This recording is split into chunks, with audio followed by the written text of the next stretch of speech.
काहे का चटैया बाबा बिछौले हय, कहाँ बैठले हय हो। काहे का चटैया बाबा बनैले हय, कहाँ बैठले हय हो। बाबा काहे कर जवा तू कैले हय, हमें बिसरले हय हो। बाबा काहे कर जवा तू कैले हय, हमें बिसरले हय हो।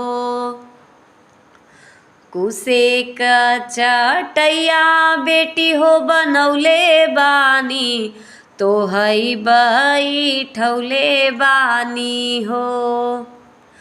कुसे का चटैया बेटी हो बनौले बानी, तो हई बैठले बानी हो।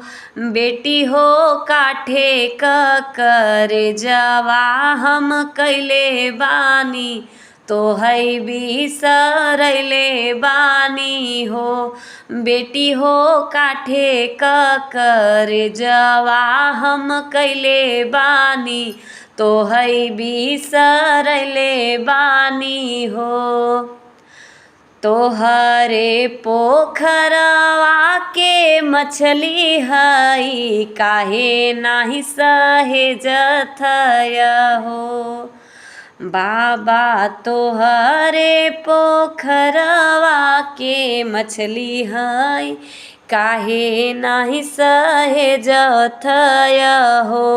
बाबा कैके कन्यादान आपन बिटिया के, बाबा काहे भेजत हो।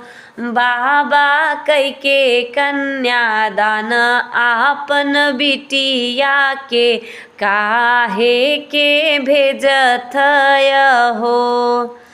दुनिया के रीत इहे हवे बेटी, यही से ना सहेजत हो। दुनिया के रीत इहे हवे बेटी, यही से ना सहेजत हो। बेटी कैके कन्यादान तो हई, यही से हमहू त भेजत हो। बेटी हो यही से हमहू तो हई भेजत हो। परत सिंदूरवा तोहारी बिटिया, बाबा तोह से दूर होई है हो। परत सिंदूरवा तोहारी बिटिया, बाबा तोह से दूर होई है हो।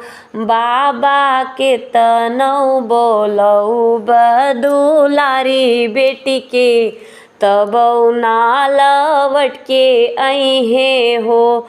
बाबा के तनौ बोलऊ बदुलारी बेटी के, तबौ ना लौट के अइही हो।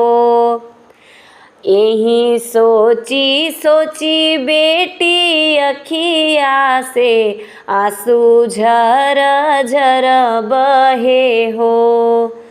यही सोची सोची बेटी अखिया से आंसू झर झर बहे हो। बेटी हो के तनो मनाई आपन मनवा के, तबो नाही धीर धरे हो।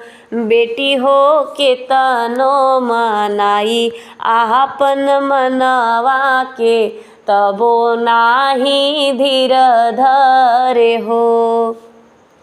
नमस्कार दोस्तों, आप सभी को मेरा ये बेटी विवाह गीत कैसा लगा प्लीज़ कमेंट करके ज़रूर बताइए। सब्सक्राइब कीजिए मेरे चैनल घूंघट वाली बहू दीक्षा शुक्ला को, लाइक कीजिए, शेयर कीजिए और कमेंट करके ज़रूर बताइए मेरे द्वारा गाए हुए गाने आपको कैसे लगते हैं। ज़्यादा से ज़्यादा शेयर कीजिए और प्लीज़ सपोर्ट कीजिए, क्योंकि अभी अभी मैंने अपना चैनल खोला है। आपके सपोर्ट के द्वारा मेरा ये चैनल काफ़ी आ जाएगा। नमस्कार, बहुत बहुत धन्यवाद।